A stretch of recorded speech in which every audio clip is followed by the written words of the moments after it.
हरियाणा में एक ऐसी सरकारी नौकरी ढूंढ रहे हैं जिसका समाज पर सीधा और गहरा असर हो।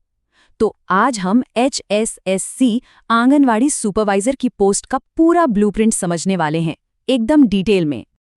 जब हम सरकारी नौकरी के बारे में सोचते हैं तो अक्सर दिमाग में फाइलें और ऑफिस का काम ही आता है ना?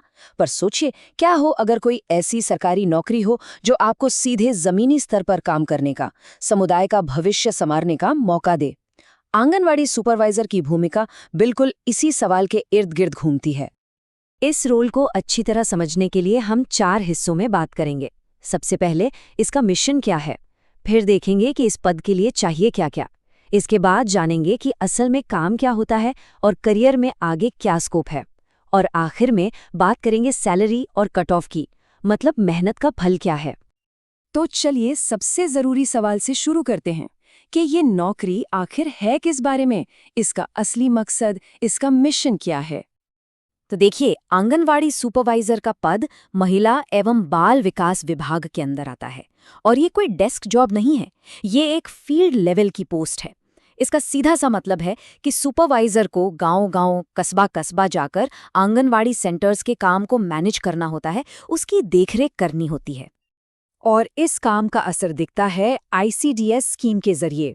ICDS यानी इंटीग्रेटेड चाइल्ड डेवलपमेंट सर्विसेज, जो देश की सबसे जरूरी योजनाओं में से एक है। सुपरवाइजर का काम ये पक्का करना है कि 6 साल से कम उम्र के बच्चों को सही पोषण मिले, गर्भवती महिलाओं की देखभाल ठीक से हो और जो माताएं बच्चों को दूध पिला रही हैं उन्हें भी पूरी मदद मिले।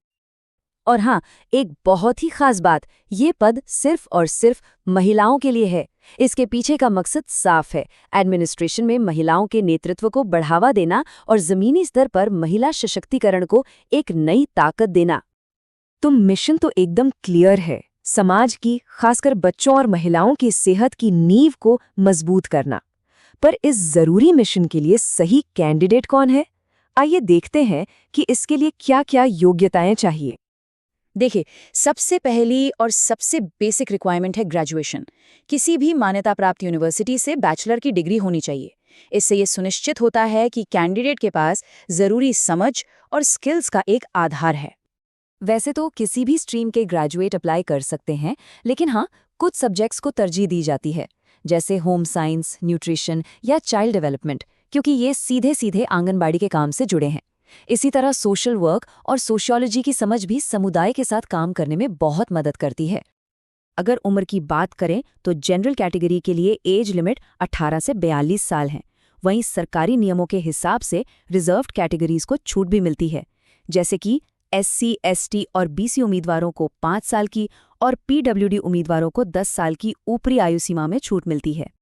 ठीक है, तो ये तो हो गई कागजी बातें कि क्वालिफिकेशन क्या चाहिए, पर इस नौकरी की असलियत क्या है, एक सुपरवाइजर का दिन कैसे गुजरता है और ये करियर आगे कहाँ तक ले जा सकता है। ये जो नंबर दिख रहा है ना, 2025, ये इस भूमिका की जिम्मेदारी का साइज बताता है। एक आंगनवाड़ी सुपरवाइजर के अंडर में औसतन 20 से 25 आंगनवाड़ी केंद्र आते हैं। सोचिए, इसका मतलब है कि वो हजारों बच्चों और महिलाओं की जिंदगी पर सीधा असर डालते हैं। काम बहुत तरह का है, सेंटर्स का सुपरविजन तो करना ही है, साथ में आंगनवाड़ी वर्कर्स को गाइड भी करना है, राशन पानी मतलब जो भी सप्लाई है उस पर नज़र रखना, सारे रिकॉर्ड्स मेंटेन करना, ये सब इसमें शामिल है। इसके अलावा समुदाय के लोगों से मिलना जुलना और अपने काम की रिपोर्ट अपने सीनियर यानी CDPO को देना भी इनकी ही जिम्मेदारी है। हाँ, टाइमिंग तो सरकारी है, सुबह 9 से शाम 5, लेकिन ये एक फुल टाइम फील्ड जॉब है। मतलब दिन का एक बड़ा हिस्सा ट्रैवलिंग में, एक सेंटर से दूसरे सेंटर जाने में ही निकल जाता है। तो अच्छा टाइम मैनेजमेंट और भागदौड़ करने की आदत, ये इस रोल के लिए बहुत ज़रूरी है। और करियर ग्रोथ का क्या? तो यहाँ एक बहुत क्लियर रास्ता है।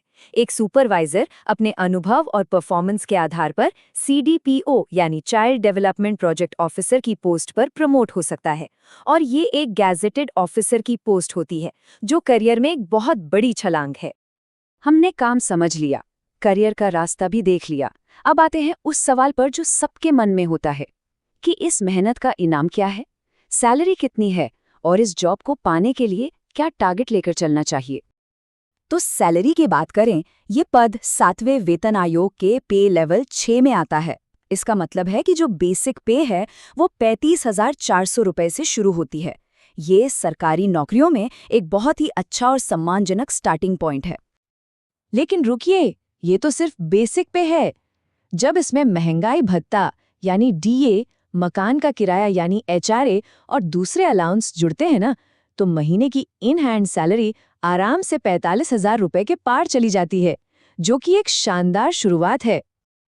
अच्छा, सैलरी तो बढ़िया है, पर यहाँ तक पहुँचने के लिए मेहनत कितनी लगेगी? कंपटीशन कैसा है?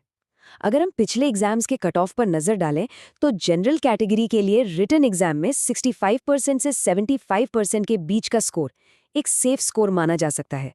इससे एक अंदाजा मिलता है कि तैयारी किस लेवल की करनी होगी। तो सारी बातें सामने हैं। एक तरफ है एक सार्थक मिशन, दूसरी तरफ है एक चुनौतीपूर्ण रोल और एक सम्मानजनक सैलरी। अब सवाल ये है कि क्या ये सिर्फ एक नौकरी है या फिर एक ऐसा करियर बनाने का मौका जहां समुदाय की सेवा भी हो और खुद का भविष्य भी संवरे। ये फैसला तो आपको ही करना है।